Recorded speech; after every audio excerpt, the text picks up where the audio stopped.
2026. We are not together. This is the first time we've done this not together. So you Correct. are in Georgia. I'm here in Maryland. Correct. Gigs with my loft. I love it up Mhm. here. I know that's nice. Good, good, Do good, you good. can you hear me good?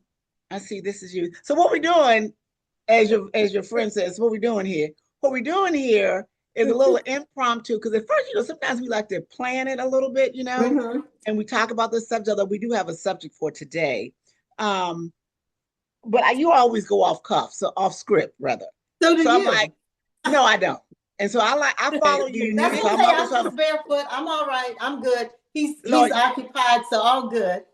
and she's in the kitchen. So yes, she is barefoot and in the kitchen. What's wrong with that? Well, if you got to ask. Oh, Anyway, okay. Well, I didn't know that. I'm not being clean. What you talking about? no, but y'all know barefoot in the kitchen. Like she's not that Oh, she's not I'm over. not barefoot pregnant in the kitchen. No, no, There no. we go. Now I get what you're saying because I was like, ain't nothing dirty about that. My feet is clean. No, your house is very clean. So the topic is because I got the basic Zoom package, which means we ain't got but 40 minutes. That's fine. So I'm on the road to. I'm getting ready to go part of FIFA, so I'm excited about that. My plate is always full. Non-rev in the sky. Here, people want me to go to different things. It's just my calendar is just so full. It's wonderful. it is, and I that's like why mommy. right. That's why I felt like the 40 minutes is no big deal. But so let me tell you something, audience. So I said to her, I said earlier, that, hey, we need to do a Dem Girls Talking. And do you have some quality time, not in between time? And she tells me yes. So I said, okay, let's do this at 1 o'clock. Oh yeah, I'll be in the car at 1. What? Well, I don't want you in the car. Oh, well, if you do call me right now, I'm walking the dog. See, Mona, you got something. I knew you had something going on today. I have nothing. It's Sunday. I'm packing. I'm getting ready for my trip to Nashville on Tuesday, and I'm relaxing. And that's our topic: traveling, airports, and you travel. You have this thing called the non-rev chronicles, right? That's correct. Yes. And so, tell them what that means shortly. What does that mean? Okay, so non-birth chronicles means that I get to travel anywhere I want to do, anywhere I want to travel, any time of the day, any place for free. I just have to be on something called standby. So I have to cringe every time I go to the airport and wondering whether or not I will get on this flight. And that would drive a lot of people crazy. A lot of people would be nervous, but I call it BOB, balling on a budget, and my budget is free. So, and Mona, you've been balling on a budget for too many years. Like first, she balled on a budget with these cheap airlines, all of which have gone out of business. Kiwi was the first one. It used to crack me up. Kiwi Airlines. Yes. Then we had, you did Southwest, and oddly enough, when Southwest first came out, you were flying it, and everybody was looking at the Southwest. Everybody was like, yeah. But that has really blossomed. So Southwest, kudos to y'all out there. Plug to Southwest. When Monica fly cheap airlines, they normally don't stay around. So we had Kiwi, of course, we know Spirit, and there was a couple others in there that you had that you was first initially. So your initial ball on the budget was just cheap airlines. Now I ended up meeting a celebrity on a cheap airline one time, Malcolm Jamal Warner, and I said, "What you doing on here?" And he said, "Same reason why you're doing on here." He said, "I believe in budgeting." Well, that's nice. No, that's nice. A little homage to him, Malcolm Jamal Warner. He passed away, so that's interesting. But I don't. I mean, I believe in a budget, but I don't fly non-rev. I refuse. So whatever. I'm bougie. Just like he doesn't do any other property besides Marriott. Well, we both are hotel snobs. We both are hotel snobs. I do other property. I do the Hilton. Okay. Well, let's say the luxury version. We wouldn't be caught in a Wyndham. Well, we did. No, that's not true. Lord Jesus. Look, let me jump in here. We wouldn't caught it. That's not true. I wouldn't be caught in a Hotel 6, a Hotel 8, or whatever that number is. Oh, it's not even called a hotel, it's a motel. That is. That's why she wouldn't be caught, because she don't even know how to. The name is called motel. All those are motels. Okay, motel and I probably wouldn't be caught in a I probably wouldn't be caught in a Holiday Inn Express, although I stayed in one of those before and they were actually pretty nice. But no, Yeah. seriously, I prefer if I'm traveling for leisure, vacation, and even business, I like to do a hotel that provides a room service because you never know if you got to eat out, I mean, eat in a room. So I like upscale hotels. And the reason why I like upscale hotels is because I need to be able to vacation and travel in the same level, at the same level or above than how I live. And if I'm vacationing, I'm definitely going to step up a pace in how I live. So Mm-hmm. that's why, but I'm not, but when I fly, I got to know I'm going to get there. But You I don't always get know. there. I, You I know. really, maybe by the skin of my chin, but I get there. I've only been bumped one time. Okay, so let's talk about this last time when you had all of us, the family, on the phone with you, walking you through being your support system. How long were you in the airport? I was there from 3 p.m. until 10:25 when we got on the plane and boarded. Yeah. So it all started when I missed my flight. So I did a whirlwind thing and went to see Usher, Chris Brown, R&B tour. Yes. It was Y'all amazing. get The first leg was Wait a amazing. minute, wait a minute, wait a minute. Y'all get your bucket ready because she name dropped like a mother. And if y'all notice, she done mentioned Malcolm Jamal Warner.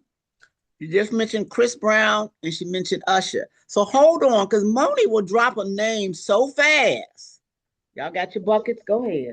The concert. So anyway, the first leg going to Denver was amazing. We went from Atlanta to San Francisco, and then when I left, so the first leg I went from here to San Francisco. Got to San Francisco. My kids are real big on, they call it plane germs, so you have to shower once you get in the door. They strip you, you shower, and then she said, "Oh, by the way, we need to get on the plane to go to Denver, but we're not gonna be able to catch it in San Francisco." So I got dressed, and then we had to be there by 4:30, and it was like 3 something, and we were driving like 91 miles. Concert with Leandria Johnson. Okay, I'm dropping a name, and she canceled on us. Second leg, I'm tired, okay? Because I've been traveling up and down in 48 hours. I've traveled all these places. So I'm tired. So I wake up. Have you ever woke up in the morning and you're like, oh no, something's missing? I'm late for something, but you don't know what it is. It's like you can hear a church mouse like kind of creeping around. And I woke up, it was like 5 o'clock. I'm supposed to be at the airport in Atlanta at 5 o'clock to catch a 6:30 flight. I missed that flight. And then that's when my whole issues begin. Get on there, but let me tell you something. Southwest came through. I had to pay $54, but I didn't care, and it was $54 now because even though I had to pay, it was still non-rev. And I'll get you straight. And what I love about Southwest is they don't play games. They don't make you wait. You know that you got a seat because a little smiley face comes up when they say that you have a standby. If it's Okay, a let sad me face, interject that right means here. you're done. Mm-hmm. Let me interject right here. Not only does Southwest, but all the airlines for which you pay your money for and got a ticket get you a seat. Correct, but not when you're non-rev. You So have yes, to and pay so to be I'm non. tired, y'all listening to all that, right? That's just too much. And I'm granted she flew from Atlanta to San Francisco, back to Atlanta. Then she flew to Denver. Then she flew to Los Angeles, to Burbank, back to Atlanta, and all kinds of You stuff in remember between. it. I forgot about the Burbank in there, and then I got a rent a car and drove to LA. So crazy, right? So me, I buy my ticket. Now I will share with you all the harrowing story I had. I was going to see my son in California, and I was going from BWI, or so I thought, to Orange County. But I'll make this short. Bottom line, if you're from the DC metro area, you know we have 3 major airports: Dulles, the IAD. We have Baltimore Washington International, BWI, and we have Washington Reagan, DCA. And so they're not close. And I live in Upper Montgomery County, and so there's nothing that really close. There's some quick, easy to get to based on travel distance. Long story short, I was going to see my son on a ticket I had purchased. And so I'm so used to traveling BWI and Southwest with my mom, although I prefer United. I just said, okay, I'm going to BWI. I get up early and I like that first trip out, which normally, because I like that because the airplane is clean. And oh, by the by, you know you're going to get out. If you take that first flight, even if it's a dead of winter, they will take the first flight out, even if they're going to delay the rest of them. So normally I get the first flight out. So I'm at the airport early. I got there according to my mother's time, she likes to get to the airport 3 to 4 hours early. So I was there about maybe 2.5 hours earlier than I needed to be. And luckily I was, because I was at the wrong airport, people. I was at I was getting ready BWI. to say, Lord, were you at the wrong airport? I was at the Lord wrong have airport. I was at BWI. I need to be at Dallas. That's Oh, right. that's not even close. Not even close. I was in Maryland at the bottom of Baltimore, and I needed to be in Virginia at the top, at the middle of Northern Virginia. I mean, it was crazy, but I got over there. So long story short, I got over there with my paid ticket and made it, and I was exhausted. So I can't even imagine doing that on a regular basis. Not sure if I'm gonna get on the flight. Not sure if I'm gonna catch this. Not sure if I'm gonna make my connection. That's what she does. And so Now, I was very nice. The thing about flying non-rev is that you need to be nice to, you need to be the best friend to the gate agent. And let me tell you what, well, because the gate non-rev or agent no will rev. put you either in the front of the plane or the back of the plane. Okay, so non-rev or no non-rev, you need to be nice to people. And can I just say something, y'all? Y'all know, have y'all noticed this? Well, you got to watch when we're talking. When Monica gets to talking, she don't stop. Like she don't take a breath. Like there's no. Okay, let the other person get a word in edgewise breath moment. Like I just took, Uh-huh. in case they say something, then you might go. You want to hear it. She just nice no matter what. I think it's important. And on that note, let's jump to this. So being nice is important, both the passengers and the flight attendants and workers at the airport. Some people can be real snooty, but Mm-hmm. also I'm noticing that at some of the airports that I go to, the ones that are less metropolitan, people are beginning to dress better on the planes. Well, you know, United has a dress code for people who are considered non-rev. We can't just wear anything. You have Not a, no holy jeans, no flip-flops, oh no really? shoes, no thin spaghetti strap things. So no, they want you to look professional at all times, which I think is great. But you know what? The one thing I wish that they would stop on the planes. Now the Spirit is out of business.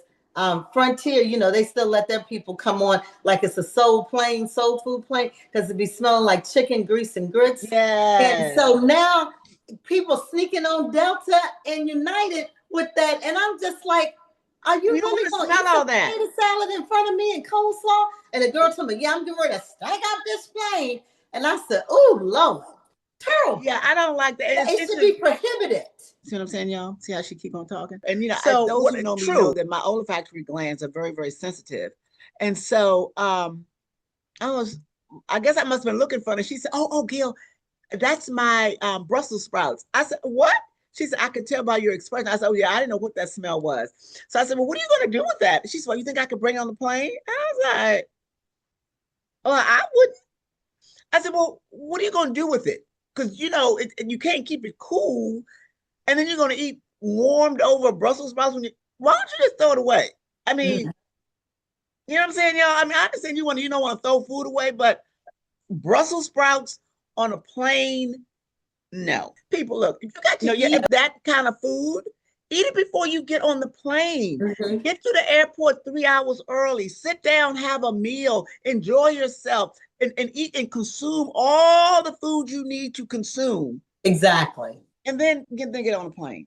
But why Then we got to bring fish and chicken and fries and collard greens and I why mean, we need all that on the plane, people? Even back in the day, when we used to ride the Greyhound bus and black folks used to pack their lunch in the little wax paper wrappings and stuff, it still didn't smell atrocious. It smelled some good fried chicken maybe, and you had little apple pie and stuff, and it was packed in, but it wasn't humming. no, Food I is think it's the humming. hormones that they put in these chickens now that just permeates these stinky smells. It's nasty, people. It's So now nasty. we got people learning how to dress, some of them, but they bringing on nasty food. We did everything to Mhm. come together in one accord. Dress Exactly. properly and get on the plane and get your peanuts and your little snack and be done with it. Exactly. Wait till you No, get no hair nets and flip flops no and hair nets, no. pajamas. Thank you. Why are we wearing pajamas, people, on the plane? I got to be comfortable. Why are you going on vacation? Stay your ass at home. Pajamas. Well, see, they saw Well, y'all no, don't look like it's all the rave gale in the fashion world. no, People it's are not. now wearing, and they're putting on their heels and they're just modeling around and they've got silk PJs on. Yeah, no, that's not a thing. That's not a good. That's the. Anyway, that's my story. But I'll stick with